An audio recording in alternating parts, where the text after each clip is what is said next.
वंदना वंदना वंदना वंदना वंदना वंदना। मेरी नैया पड़ी बीच संसार के, मेरी नैया पड़ी बीच मझधार के। कौन अपना यहाँ बीच संसार के, कौन अपना यहाँ बीच।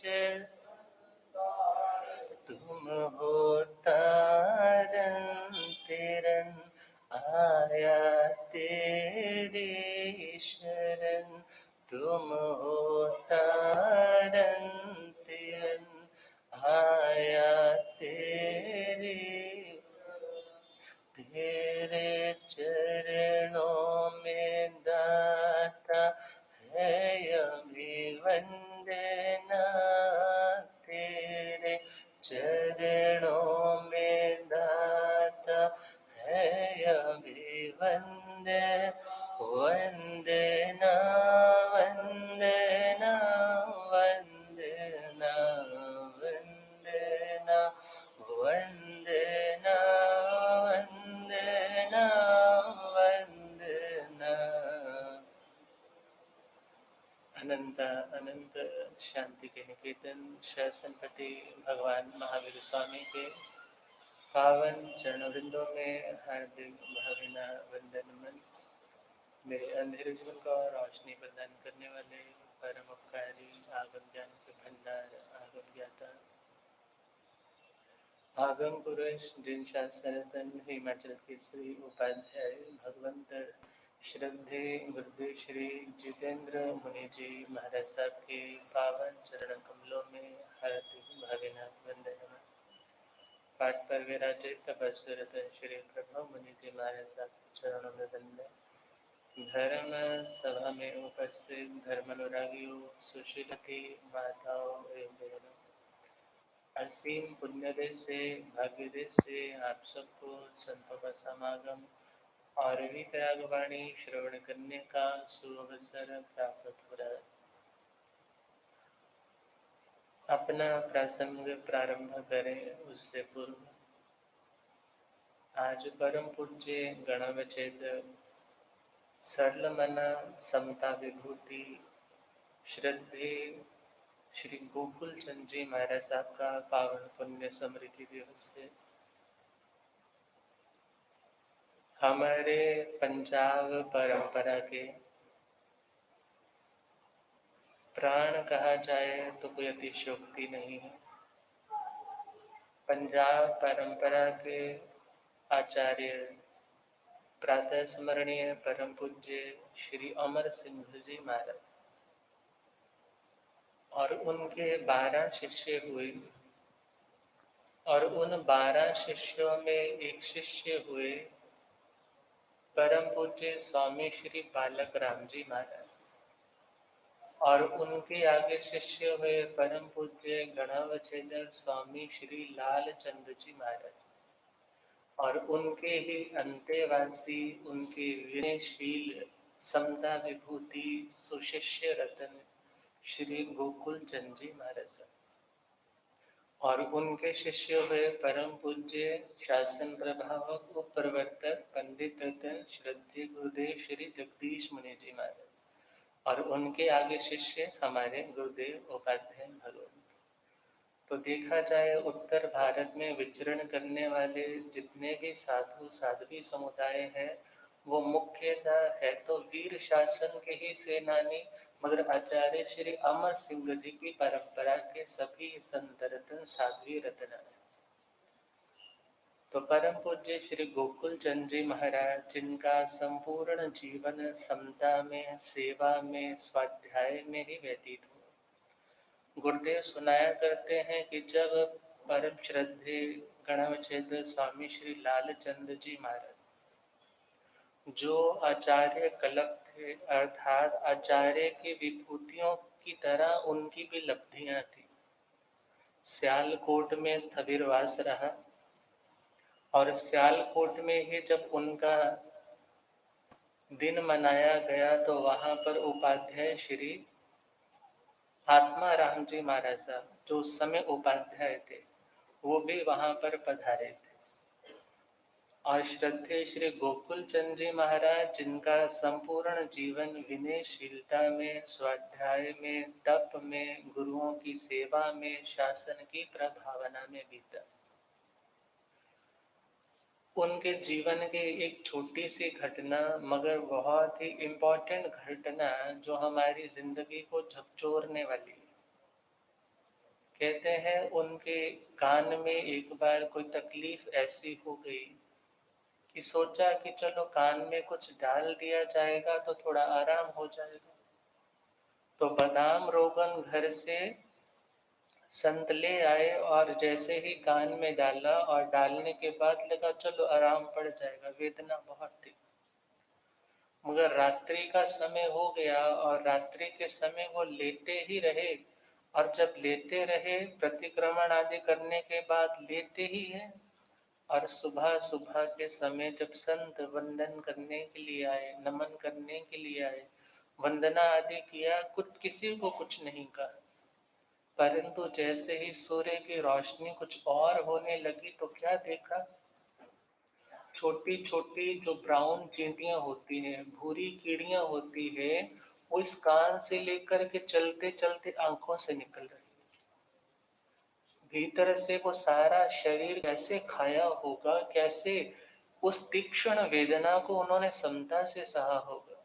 संतों ने कहा, भंते आपने हमें रात को क्यों नहीं बताया कि आप इतनी वेदना में छटपटा रहे हो? वो तो कान की वेदना थोड़ी होगी, मगर यह वेदना तो एक छोटी सी चींटी पे चिपक जाए तो कितनी दर्द होती, मगर आपने किसी को नहीं बुलाया। कहने लगे, मैंने सोचा रात का समय है, बुलाऊंगा, तुम आओगे, अयतना हो जाएगी, और उस अयतना में यदि कोई चिंटी मर गई तो व्यर्थ में दोषा भागी बन जाओ।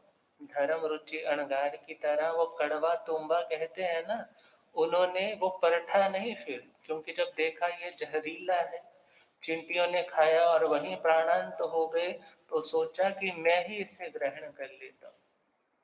आज वैसी ही समता को दिखाते हुए, समता को अपनाते हुए उन्होंने किसी को नहीं जगाया, और उस वेदना के कारण जो कष्ट हुआ वो समता से सहते, और कुछ समय के बाद समाधि पूर्वक काल कर गए। अब देखा जाए, शिष्यों को देख करके ही पता चल जाता है कि उनकी परंपरा कितनी यशस्वी रही होगी। और श्रद्धेय गुरुदेव उपाध्याय भगवंत, जिन्होंने अपने गुरुओं की सेवा की, देखा जाए पूज्य श्रद्धेय श्री जगदीश मुनि जी महाराज, जिनका संपूर्ण जीवन ही सेवा का ही पर्याय था। बड़ों की सेवा, अन्य अन्य मुनिराजों की सेवा, भले वह श्रद्धेय श्री बेली राम जी महाराज रायकोट में थे, भले स्वामी श्री नेक चंद जी महाराज थे। अब देखा जाए वही सेवा के गुण उनके गुरुदेव में भी थे, श्रद्धेय श्री गोकुल चंद जी महाराज साहब। और ऐसे पावन महापुरुषों को याद करने का सौभाग्य जिन्हें मिलता है, वो अपनी जिंदगी को उनकी स्मृतियों के दिए जला करके और रोशन कर लेते। तभी तो लिखने वाले ने लिखा है, उजाले अपनी यादों के हमारे साथ रहने दो, न जाने किस गली में जिंदगी की शाम हो जाए। अर्थात जब कभी ये व्यक्ति भटकने लगे और यदि गुरुओं की स्मृति, उनकी ज्ञान की बातें जो दिए के समान है वो भीतर जल रही है, तो वह व्यक्ति भटकेगा नहीं। तो महाव्रतों की सम्यक आराधना करते हुए, संयम तप की सम्यक आराधना करते हुए उन्होंने अपने जीवन को सफलीभूत किया। तो ऐसे श्रद्धेय गुरुदेवों के पावन संयम पर्याय के प्रति हार्दिक नमन के भाव कि आप जैसी समता हमारे भीतर आए, आप जैसी सरलता आए, आप जैसी तप और संयम में प्रगति कर सके, यही भावना बातें। तो हम लौटे अपने प्रसंग पे। नमी महाराज जो दीक्षा लेने के लिए तैयार हो चुके हैं, पूर्व जन्म की स्मृतियां आई और उन स्मृतियों के कारण वे जैसे ही जागृत हुए, उन्होंने सोचा कि अब दुनिया में मोह करके मेरी आत्मा को कुछ नहीं मिलेगा। विचार करो, आपको सुबह सुबह ध्यान था कि मुझे यह इम्पोर्टेंट काम करना है, मगर दिन बीत रहा है, आप भूल चुके हो, बीत रहा है। कोई काम ऐसा इम्पोर्टेंट था, सपोज करो आपकी मैरिज एनिवर्सरी थी और घर वाले ने बोला था वहां से कपड़े उसने सील दिए होंगे, बस पकड़ करके ही लाने हैं, शाम को जो पार्टी है उसमें वेयर करने हैं।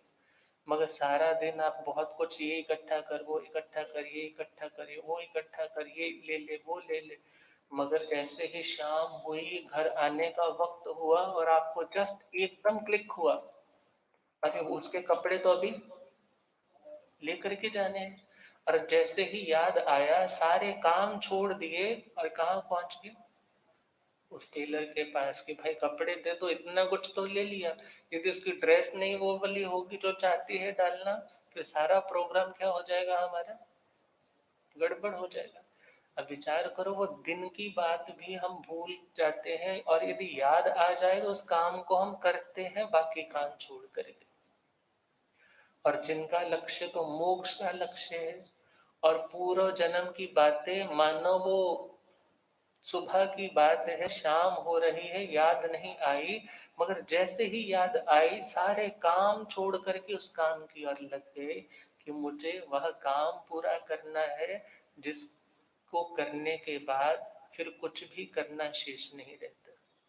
तो वैसे नमी महाराज से देवलोग सरे से अंते और वर गोवर भोए भुंजे तो न मेराया बुद्धो भोगे परिचय। नमी महाराज जिनके पास देवलोकों के समान दुर्लभ, बहुत एग्जॉटिक, बहुत एसोटेरिक, कहा जाए कि ऐसे ऐसे सुख भोगने की सुविधाएं थी, ऐसे कंफर्ट लग्जरी के साधन थे जिनको कहा जा सकता है ये तो देवलोकों में होता है। अर्थात ऐसे सुख साधन उनको गृहस्थी में ही भोगने को मिले थे और उनका जो अंतःपुर था, जो उनकी रानियां थी और उनके जो रंग महल थे, वो प्रधान, वो श्रेष्ठ थे। अर्थात दुनिया में जो भी बढ़िया से बढ़िया, उत्तम से उत्तम, सुपीरियर से सुपीरियर, बेस्ट से बेस्ट चीज हो सकती थी वो उनके पास अवेलेबल थी। मगर नमी महाराज जब तक तो ज्ञान नहीं हुआ तब तक तो उन चीजों का भोग करते रहे, उनको भोगते रहे। मगर जैसे ही वो विचार की आंख खुली, जैसे ही याद आया कि ये दुनिया के जितने भी साधन है ये कभी भी रूठ करके छोड़ सकते हैं, मगर वो छोड़ करके जाए या आयुष्य समाप्त हो जाए, हमें छोड़ करके जाना पड़े, तो कोई हमें त्यागी नहीं कहेगा। और ऐसे व्यक्ति की सदगति भी नहीं होगी जो भोगों में ही रचा पचा है। उस व्यक्ति का मन, उसकी लिश्या, उसके भाव, उसके विचार उन कंफर्ट्स के साधनों में ही लगे हैं और उन्हें पाने में ही हमेशा मन को लगाए रखते हैं। उस व्यक्ति की अंतिम समय भी मति अच्छी थोड़ा ही होगी, और यदि मति अच्छी नहीं है तो गति भी अच्छी कहाँ से हो पाएगी?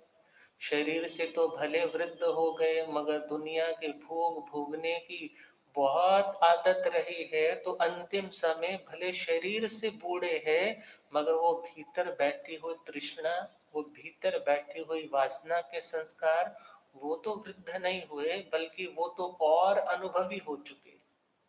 तभी तो लिखने वाले ने लिखा है, भोगा न भुगता वयमेव भुगता। तपो न तप्तम वयमेव तप्त, कालो न याता वयमेव याता, तृष्णा न जीर्णा वयमेव जीर्णा। कहा है व्यक्ति सोचता है कि मैं भोगों को भोग रहा हूं, मैं इन कंफर्ट्स को भोग रहा हूं, मगर देखा जाए वो भोग ही हमें भोग रहे हैं। कौन भोग रहे हैं? कहते हैं ना, कभी कोई समापन होता है तो बोलते हैं चलो आप भोग पर आ जाना। और देखा जाए इन दुनिया के काम भोगों ने व्यक्ति का आत्मा का ही भोग डाल दिया। अर्थात व्यक्ति सोचता है कि मैंने इन्हें भोगा, परंतु देखा जाए तो वो काम भोग ही हमको भोग करके हमें निचोड़ रहे हैं, हमारी एनर्जी को, हमारे पुण्य को, हमारी साधना को कमजोर कर रहे हैं।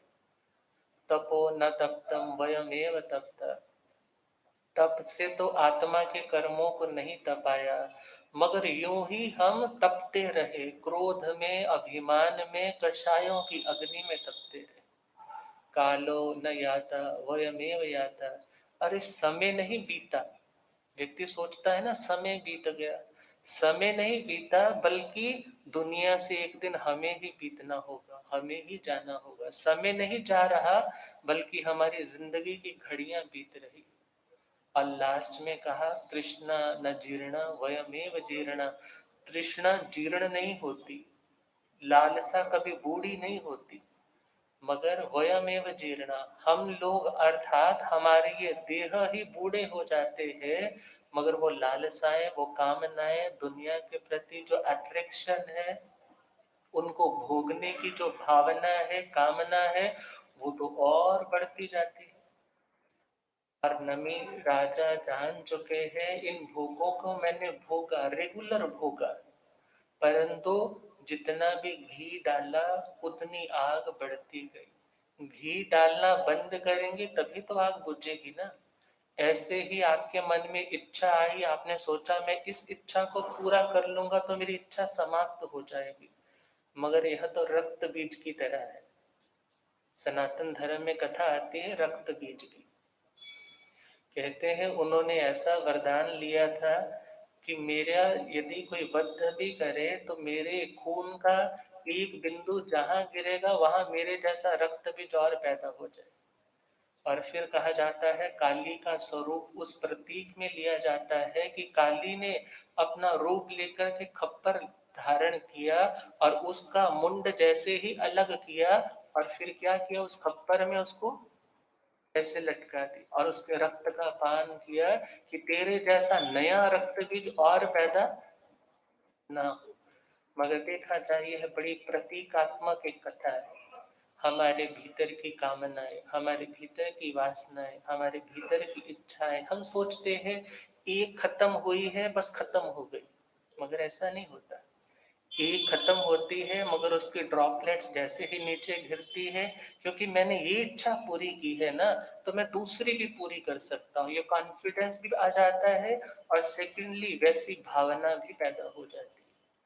और जैसे ही वो इच्छा एक तो कटी है, मगर उसने और कई रक्त बीजों को जन्म दे दिया और कई कामनाओं को, वासनाओं को जन्म दे दिया, मगर उनका अंत करना है तो क्या करना होगा। एक इच्छा को यदि त्यागा है, फिर उसके बाद उन इच्छाओं का खप्पर बोलो, उन इच्छाओं को पी जाना होगा, उन इच्छाओं का त्याग करना होगा, तो इन इच्छाओं के रक्त बीज का विनाश होगा। वरना ये इच्छाएं कभी भी समाप्त होने वाली नहीं। और हम देखे नमी महाराज जान चुके हैं ये भोग कितने भी भोग लिए जाएं, मगर आत्मा की तृप्ति नहीं होगी। और तृप्ति चाहिए तो इनका त्याग करना होगा। और त्याग करने के लिए यदि ऐसे ही वातावरण में रहेंगे तो इच्छा फिर कभी जाग सकती है, मगर जब वो वातावरण ही छोड़ दिया, जैसे किसी ने कहा कि मैं शराब के बिना नहीं रह पाता, क्यों नहीं रह पाते जी, मेरा फ्रेंड सर्कल ऐसा है। अरे उस फ्रेंड सर्कल को छोड़ दो, अपनी उस वीकनेस के पॉइंट को तुम सोचो कि कहाँ आकर के तुम फिसल जाते हो। उस सर्कमस्टांस से खुद को अवॉइड करो, खुद के कदमों को पीछे हटा लो। ऐसे मौके पर जाओ नहीं, यदि बैठे हो तो उठ करके आ जाओ कि कहीं तुम जो चाहते हो, बचना चाहते हो, कहीं तुम उसमें फंस ना जाओ। तो देखा जाए शास्त्रों में तो भोग शब्द अलग आता है और काम शब्द अलग आता है। दो शब्द आते हैं, काम और भोग। और काम और भोग में हम देखें तो शास्त्रीय परिभाषा में चले तो 5 इंद्रियां हैं हमारे पास।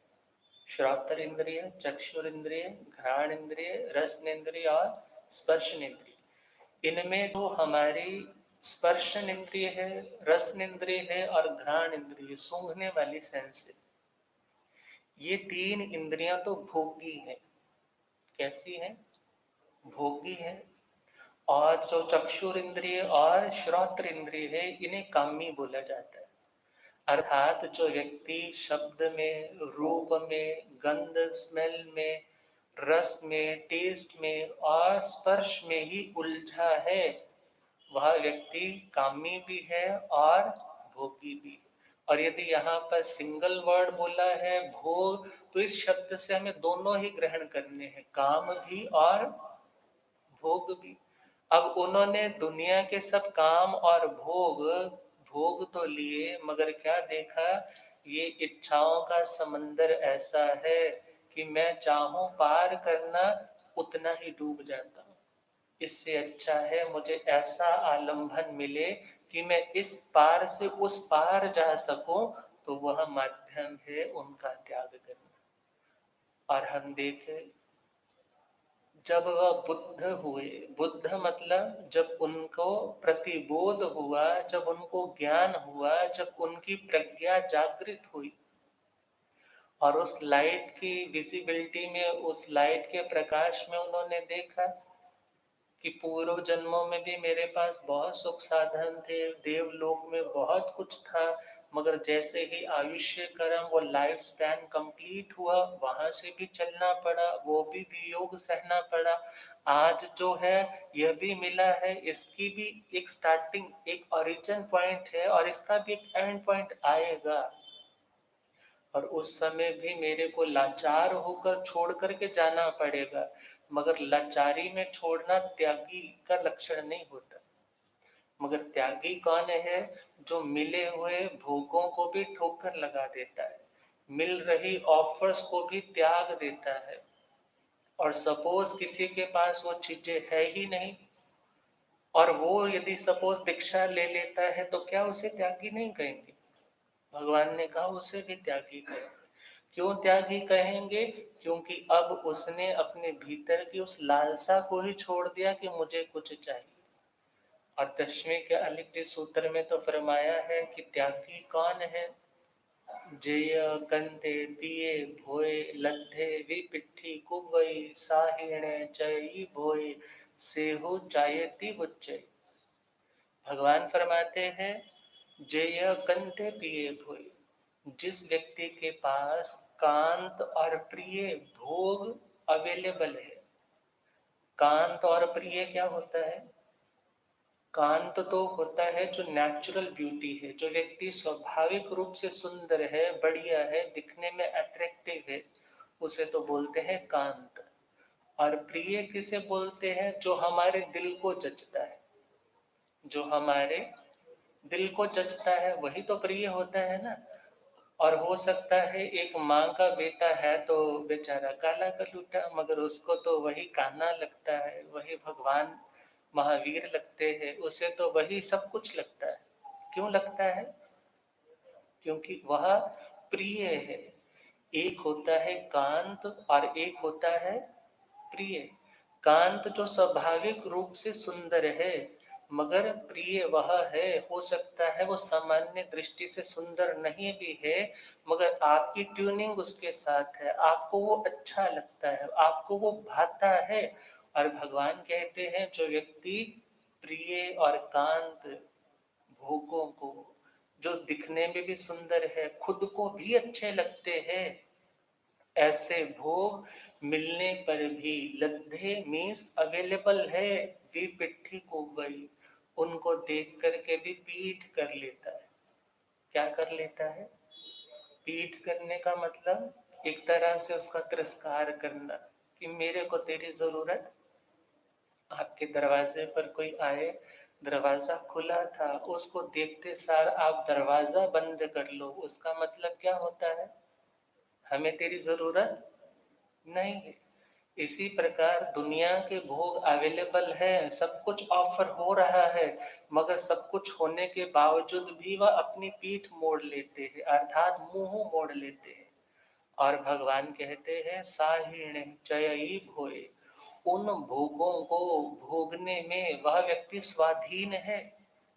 स्वाधीन का मतलब वो स्वतंत्र है, उसके ऊपर कोई प्रेशर नहीं है, कोई डर नहीं है, कोई खौफ नहीं है कि तुम ऐसा नहीं कर सकते, बल्कि वह उन भोगों को भोगने में टोटली फ्री है, लिबरल है। मगर जो व्यक्ति इतना अपॉर्चुनिटी मिलने के बावजूद भी उनको पीठ कर देता है, भगवान कहते हैं सेहु जायती हुच्चई, उसी को त्यागी कहा जाता है। किसको त्यागी कहा जाता है? जो मिल रहा है फिर भी क्या बोले, मुझे इनकी जरूरत। भिखारी में और भिक्षु में यही अंतर होता है। भिखारी को आप 5 रुपए देते हो तो वो 10 लेना चाहता है, मगर आप जैन साधु के पास उसको 5 रुपए भी चढ़ाओगे, 5 लाख भी चढ़ाओगे, तो वो क्या बोलेगा? भाई ये पैसे हमारे काम के, यहाँ से तुम उठा लो, ये हमारा कोई कार्य नहीं है, क्योंकि हम इनका त्याग कर चुके हैं। बहुत बार गांव गांव में विचरण होता है, विहार होता है, तो सुबह सुबह वो लोग कई बार नारियल लेकर के 100 रुपए का शगन लेकर उसके ऊपर मौली बांध करके लेकर के आ जाते हैं कि आप हमारे घर रुके, आप जा रहे हो तो ये ले लो।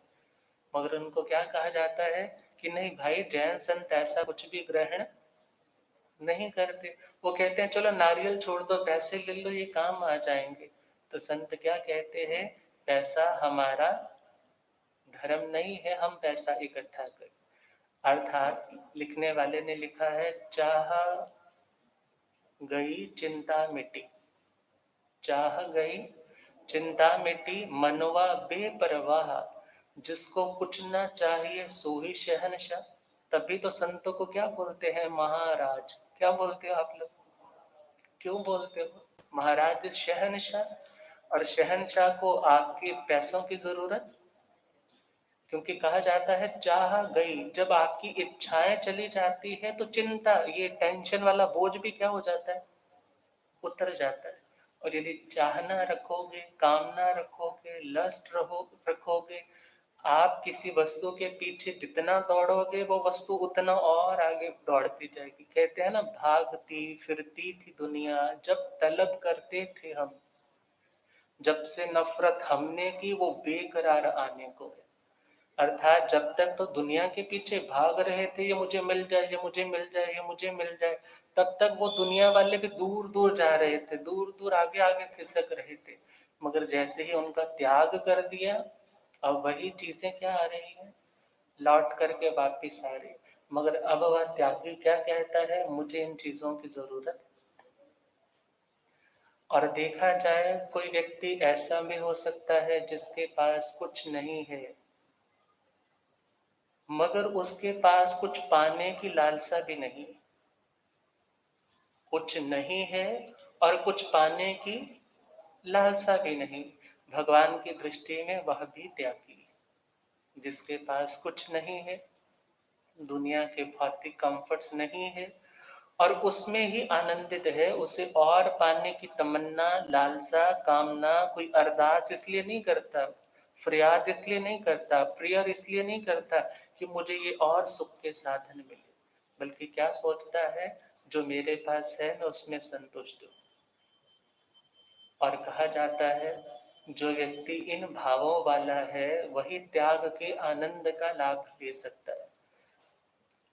और विचार करो, एक दिन तो सब कुछ छोड़ना ही है, और जितना तुम जकड़ करके रखने की कोशिश करोगे, जकड़ने में, पकड़ने में स्ट्रेंथ लगती है कि नहीं?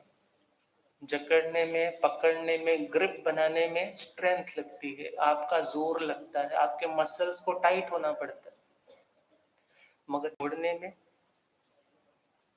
रिलैक्स हो जाता है। आपने बहुत बार एक छोटी सी स्टोरी सुनी होगी कि एक मदारी का बंदर भाग गया, मगर अब उसको पकड़ना है क्योंकि काम उससे चलता है, तो उसने क्या किया, एक छोटे से घड़े में जिसका मुंह ऊपर से तंग है उसमें चने डाल दिए। अब उसको बुलाने लगा और वह जैसे ही देखता है कि वो मालिक तो दूर है, और वह जैसे ही नीचे उतरता है और मुट्ठी पहले तो हाथ यूं डालता है, नीचे देखता है, नीचे तो ढेर सारे चने हैं, खाऊंगा निकालूंगा, और जैसे ही मुट्ठी भर के बाहर निकालता है, हाथ उसका वहां फंस जाता है। 10 बार हुआ, 20 बार हुआ, ये 8 चने बाहर आने का नाम क्यों नहीं ले रहे, और इतने में कौन आ गया, मदारी आ गया, उसको पकड़ लेता है। और यदि वही बंदर अपनी उस मुट्ठी को छोड़ दे, अपनी ग्रिप को छोड़ दे, तो उसकी मुक्ति तो वेरी इजी। मुक्ति, रिलैक्स होना कोई मुश्किल नहीं है। हम दुनिया की ढेर सारी बातों को पकड़े रखते हैं, और पकड़ में हमेशा जोर लगता है। जो होना था हो गया, जो अच्छा है वो भी जाने वाला है, जो बुरा है वो भी जाने वाला है, तो ग्रिप करने की जरूरत क्या है। और जो व्यक्ति ग्रिप करने की कोशिश करेगा, उसी व्यक्ति को डिप्रेशन भी होता है, वही व्यक्ति सुसाइडल भी होता है, वो व्यक्ति खुद को या दूसरे को नुकसान पहुंचाने की भी कोशिश करता है। मगर आज नमी महाराज जान चुके हैं कि दुनिया के भोग मुझे मिले हैं, मगर एक दिन तो मुझे सब छोड़ करके जाने। तभी तो क्या लिखा, नमी छोड़ कर चले हैं मिथिला की राजधानी, जो है पराया उसमें खोए क्यों जिंदगानी, जो है पराया उसमें खोए क्यों जिंदगानी। अब दिव्य सुख भी लगते दल दल सरीखे सारे, जो मीठे लग रहे थे लगते हैं विष से खारे, लगते हैं विष से खारे। निर्लिप्त होते ज्ञानी, निर्लिप्त होते ज्ञानी, जैसे कमल से पानी, जो है पराया उसमें खोए क्यों जिंदे, जो है पराया उसमें खोए क्यों जिंदे। जब पता है जो आया है सो जाएगा, भले वो अच्छा है भले वो बुरा है।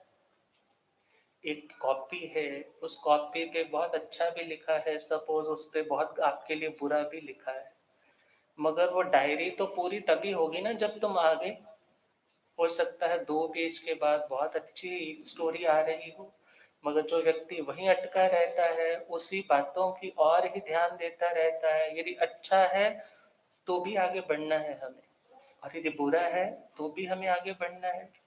सिंपल से वे में समझे, आप लोग श्वास लेते हो ना सभी, अच्छा श्वास लेते हो तो श्वास छोड़ते हो, बोले जी छोड़ते भी है। अच्छा श्वास छोड़ते हो, छोड़े रखते हो या फिर से लेते हो, बोलो, फिर से लेते हो, क्यों लेते हो, क्योंकि पता है जिंदगी को आगे चलाने के लिए इनहेल एक्सेल, श्वास लेना श्वास छोड़ना दोनों जरूरी है। इसी प्रकार जिंदगी में कुछ चला भी गया, जिंदगी खत्म नहीं होगी, खत्म तब होगी जब तुम वहीं पर अटक जाओगे, और जब आगे का श्वास लोगे तो जिंदगी फिर रेगुलर हो जाएगी। और देखा जाए यदि कुछ आया भी है उसको भी कब तक होल्ड करके रखोगे? कब तक? कोई भी प्रॉपर्टी है, कोई भी रिश्ता है, भले सुंदरता है, भले पैसा है, किसी भी चीज को कब तक होल्ड करके रख सकते हो? होल्ड करके रखोगे तो अटैक आ जाएगा, श्वास की गति रुक जाएगी। और यदि वो होल्ड करने के बाद उसको छोड़ दोगे, फिर से फ्रेश हो जाओगे, फिर से रिलैक्स हो जाओगे। जिंदगी इसी का नाम है। और जिसने सत्य को, इस प्रैक्टिकल सत्य को प्रैक्टिकल लाइफ के साथ रिलेट करके समझ लिया कि हे आत्मा, तुझे आगे बढ़ना है, ये दुनिया के श्वास और प्रश्वास अर्थात ये श्वास निश्वास की तरह ये रिश्ते आते हैं और जाते हैं, पता नहीं कितने बीत चुके। इसलिए तुझे मन पर बोझ नहीं रखना। और त्यागी तभी कहला पाओगे जब सब कुछ होते हुए छोड़ दोगे। छीनने के बाद तुम बोलो मेरे को अब त्यागी बोलो, तो कोई थोड़ा बोलेगा। बोलेंगे तेरी कोई भावना थोड़ी थी इनको त्यागने की, ये तो तेरे से छीना गया। और जिन लोगों से मृत्यु के समय सब कुछ छीना ही तो जाता है, सब कुछ यहीं रह जाता है, साथ कुछ नहीं जाता, उसको कोई त्यागी, वैरागी, साधु, महापुरुष नहीं कहता। मगर जो सब कुछ होने के बावजूद भी उन्हें छोड़ दे, और यदि नहीं भी है तो पाने की कोई लालसा नहीं है, उस लालसा को छोड़ दे, वही उस दिव्य, उस आत्मा के आनंद तक पहुंच पाता है। और वह आनंद सिर्फ एक व्यक्ति की प्रॉपर्टी नहीं है, वो आनंद सिर्फ संतों की ही प्रॉपर्टी नहीं है, वो आनंद हर आत्मा की अपनी इंडिविजुअल प्रॉपर्टी, और उसको प्रत्येक आत्मा पा सकती है, मगर उसे साधना करनी हो।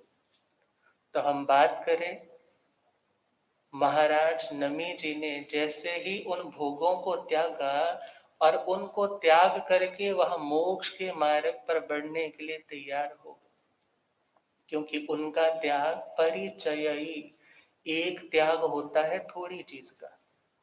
एक त्याग क्या होता है? थोड़ी चीज का। एक त्याग होता है थोड़े टाइम का मगर सारी चीजों का। और एक त्याग होता है सब चीजों का सदा के लिए, उसका नाम क्या है? परित्याग। उसका नाम क्या है? परित्याग। एक त्याग है और दूसरा परित्याग है। और जो त्याग है उसमें आपने सपोज थोड़े टाइम के लिए सब कुछ छोड़ा, वो भी त्याग है। और आपने यदि एक लंबे टाइम के लिए थोड़ी चीजें छोड़ी हैं तो भी त्याग है। मगर जब आपने सारी उम्र के लिए सब चीजों को छोड़ दिया, उसका नाम क्या है? परि। परि मीन्स समन्ता। समन्ता मीन्स परिता, चारों ओर से, हर डायरेक्शन से, हर डायमेंशन से जो जो आपकी आसक्ति थी दुनिया के प्रति, उस सारी आसक्ति का आपने त्याग कर दिया। त्याग का मतलब होता है विसर्जन करना। विसर्जन समझते हो ना, लोग गणपति विसर्जन, कितना अपने घर में कोई किताबें है उनका विसर्जन, कितना कुछ करते हैं। भले वो चीजें हमारी उस वाटर क्वालिटी को भी पल्यूट करता है, मगर श्रद्धा की बातों में लोग इन बातों की ओर ध्यान तो देते हैं। मगर हम क्या बात कर रहे हैं? विसर्जन करना मीन्स उसको प्रवाहित करना।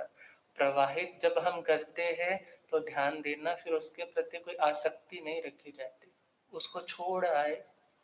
अस्थि विसर्जन करते हो तो क्या सोच करके? ये तो नहीं सोचते वो हमारे पास वापस लौट करके आए, बल्कि क्या कहते हो? अब तेरा जितना संबंध था वो हमने निभा लिया, अब तुम्हारी दुनिया अलग और हमारी दुनिया अलग। और विसर्जन देखा जाए, जीवित रहते यदि सत्य को जान लेंगे, अस्थियां बिखरने से पहले यदि आस्था को भीतर जागृत कर लेंगे, तो अंतिम समय भी हमारी जो मृत्यु है वो हमें सताने वाली, तड़पाने वाली नहीं होगी। मगर व्यक्ति तो पल पल मर रहा है, पल पल तड़प रहा है। और यदि उस तड़पन से बचना चाहता है तो इस सूत्र को अपना ले कि दुनिया में अच्छा भी है, उसको भी आप होल्ड करके नहीं रख सकते। बुरा भी है तो वो बुरा भी रिपीट हो सकता है, मगर तुम्हें कांस्टेंट रहना है, तुम्हें अपनी आत्मा को दृढ़ रखना है। क्योंकि अच्छा और बुरा तेरे कर्म के कारण है, मगर तुम्हारी आत्मा जब जस्ट उन परिस्थितियों को देखने वाली है, मनस्थिति को शांत रखने वाली है, तो वह मोक्ष में जरूर पहुंचेगी। तो आज नमी महाराज इन सभी भोगों को छोड़ करके, घर को त्याग करके निकलने को जा रहे हैं। और अगली गाथा में भगवान क्या फरमाते, मिहिल सपुर जनवया बल मोरो हंस परियण सवा चिचाभिनिखंतो इंगंतमहिठियो भयवन चिचाभिनिखंतो इंगंतमहिठियो भयवन। नमी महाराज मिहिलं सपुर जनवयं, जनपद बोलते हैं साम्राज्य को, बसी बसाई राजधानी को, बसी बसाई एक व्यवस्था को। और मिथिला राजधानी थी उनकी। और सपुर, पुर बोलते हैं नगर को। सपुर का मतलब है नगरों के साथ, अर्थात राजधानी तो त्यागी ही त्यागी। अब ये नहीं है राजधानी तो छोड़ दी मगर कुछ शहरों की हुकूमत अपने हाथों में रख ली, ऐसा नहीं, बल्कि नगरों के साथ अपनी सारी राजधानी और उस राजधानी में जितना भी साजो सामान था वे सारे का सारा छोड़ दिया। चिच्चा बलम आरोहम, बल, बल शक्ति, और शक्ति में देखा जाए उनके पास हस्ती सेना, उनके पास अश्व सेना, रथ सेना, पदाति पैदल चलने वालों की सेना, ये चतुरंगणी सेना उनके पास, ये बल, ये शक्ति थी। और अवरोहम, अवरोध, अवरोध बोला जाता है अंतःपुर को, जो रानियों का निवास स्थान था उसको भी, परियणं सब्बं, जितने भी परियणं सब्बं, परिजन, परि मीन्स चारों ओर, जो हमेशा अपनी आज्ञा के लिए वेट करते रहते हैं कि हमें राजा कोई हुक्म देंगे, हमें कोई काम बोलेंगे, ऐसे सभी दास दासियों को चिच्चा छोड़ करके अभिनिखंतो, अभी निष्क्रमण किया। अब विचार करो, घर में भी यदि कोई आपको बोले ना मुझे दीक्षा लेनी है, हाथ पांव फूलने लग जाते। यदि कोई पति बोले कि जी मेरा तो वैराग बहुत ज्यादा पक्का हो रहा है, गुरुजी तो ऐसी कथा सुना रहे, मेरा मन कर रहा है सब कुछ मैं बस भोग ली, जो दुनिया की दुनियादारी भोगनी थी, अब तो मैं साधु बन जाऊं। कहते हैं एक बार एक सेठ जी ने ऐसे बोला, मैंने बोल दिया घर वाले को कि मैं तो अब इतने सालों से वर्षी तप भी कर रहा हूँ, अब मैंने तो दीक्षा लेनी है। तो कहते घर वाले कहते मेरे को 3 दिन तक नींद ही नहीं आई। अब विचार करिए, मोह के बंधन, और उनकी रानियां भी 1008, और जब जा रहे हैं तो कैसे कैसे रोका होगा, कैसे कैसे मना किया होगा। तो क्या लिखा कि वो रानियां उन्हें क्या समझाती है, मत जाओ छोड़ के ना, मत जाओ छोड़ के ना, हमारा साथ कहे सब रानी, आंखों से बहता पानी, मत जाओ छोड़ के ना, हमारा साथ कहे सब रानी, आंखों से बहता।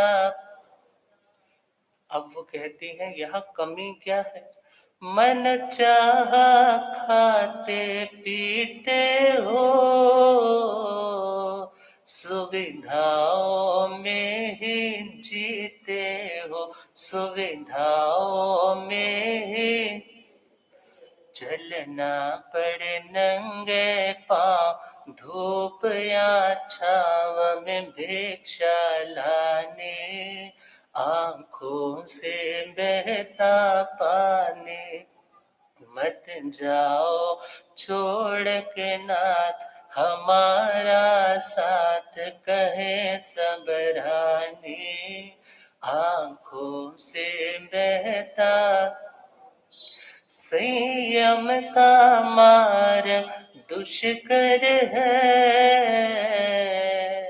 दल दल में रहे जो पुष्कर है, दल दल में रहे जो पुष्कर है। निर्लेप बनानी होगी ये जिंदगानी, आंखों से बहता मत जाओ छोड़ के ना हमारा साथ, कहे सबराने आंखों से बहता। अब आंखों से आंसू भी है, क्रंदन भी है, रोना भी है, विलाप भी है, रोकने के हर उपाय किए जा रहे हैं, मगर वह न मेरा जा